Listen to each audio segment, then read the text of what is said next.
อยู่นี่ก็ได้ นั่ นะ นแหละเอาก็หูถึงหัวเขาว่าผิด เพราะว่าบ้านเขาจอดรถอยู่นี่ก็มี แต่ว่าเขาเห็นเขาได้ขี่รถเข้ามา ต้องลงไปนั่นน่ะชื่ออะไรนะ นี่เดินเต้ท่านนี้มันหลายปีแล้วนะ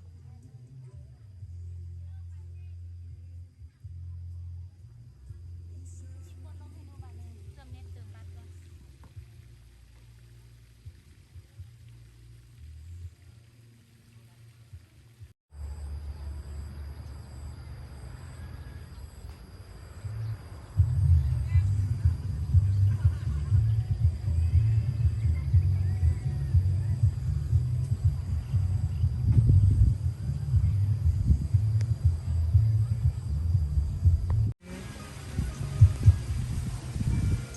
แล้วมาเซนในนักบอกเพชร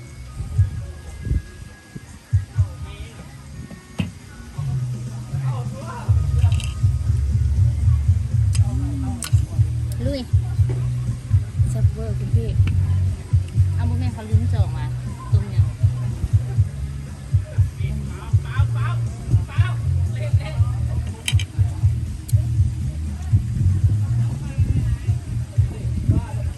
เอาบ่วงตักก็ได้